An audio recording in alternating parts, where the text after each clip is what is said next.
Hello, St. James. My name is Alexis Robinson, daughter of Ralph Robinson.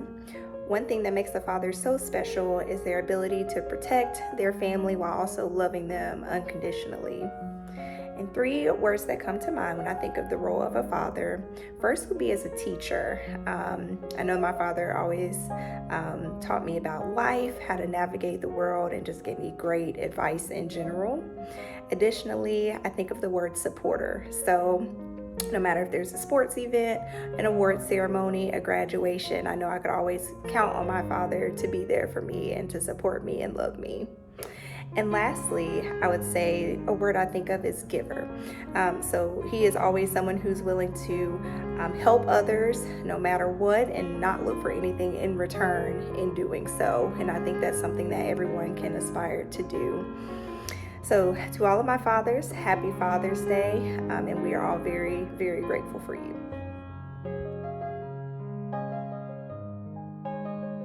What makes a father so special is the way that he fights for his family, the way that he fights for his kids, the way he fights for his wife, and getting up every single day to go to work, to provide for his family, to provide for himself, and also the way that he invests into his children.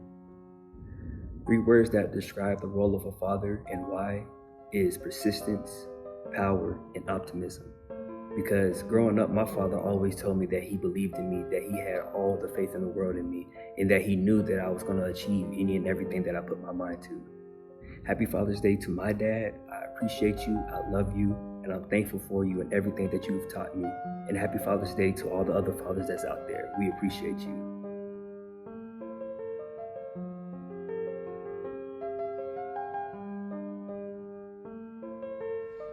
Good morning, everyone at St. James Presbyterian Church.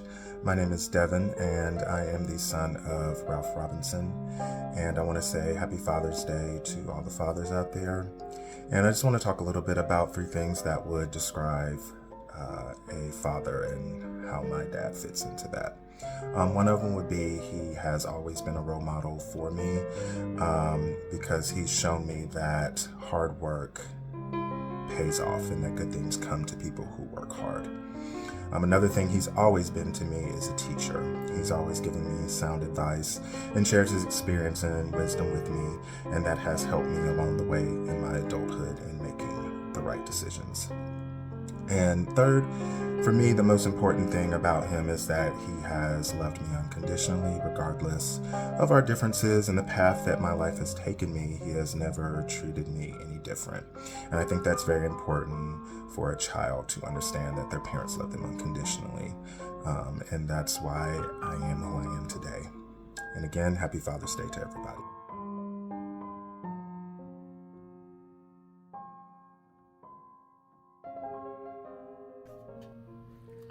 Thank you for this opportunity to share my ideas about what makes a father so special by talking about my dad, Floyd Siler Sr. It's great timing for this reflection because later this month, my father will celebrate his 100th birthday in heaven. I was blessed to get to know my father adult to adult because he lived to be 94 years old. He wasn't just daddy, we became friends. I got to understand what shaped him as a man and to appreciate even more what he did for our family. First, Daddy was always present for us, not only physically, but emotionally.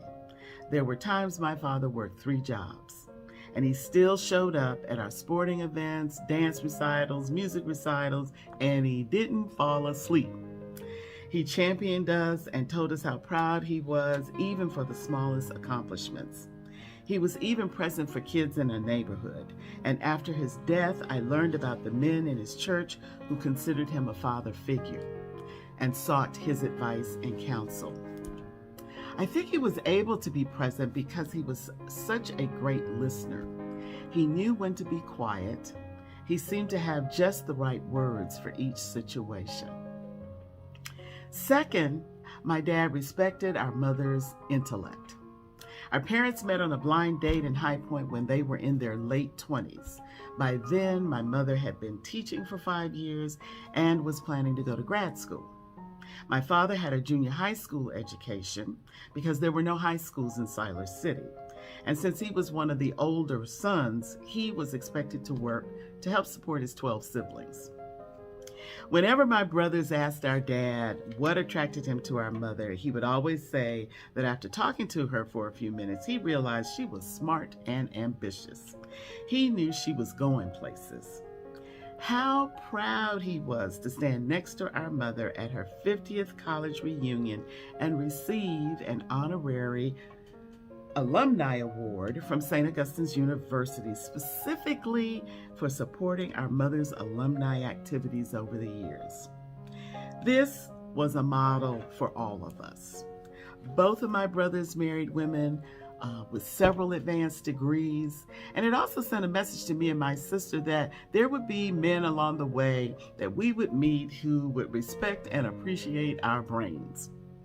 I remember overhearing him tell a college girlfriend, "Don't dummy down for that boyfriend.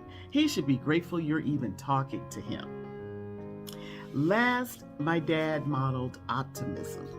No matter how challenging the situation, going back to his childhood of poverty to working part-time as a janitor, he always found a silver lining. As a child, my dad's nickname was Glad. His church members in High Point gave him the nickname Sunshine. My father was born happy. He died winking at a nurse. He shared that optimism with everyone. Until he decided to stop driving at 89, he visited at least one person every day who was either in a nursing home or who couldn't get out. He believed that sometimes all people needed was a smile just to get them through the day. His optimism is something I cherish the most and try to carry out in my life every day in memory of him. I do not underestimate how blessed I am to have had him as my father and to have his thumbprint on my life and my heart. Happy Father's Day in heaven, Daddy, and happy Father's Day to all the dads and dad-like figures out there.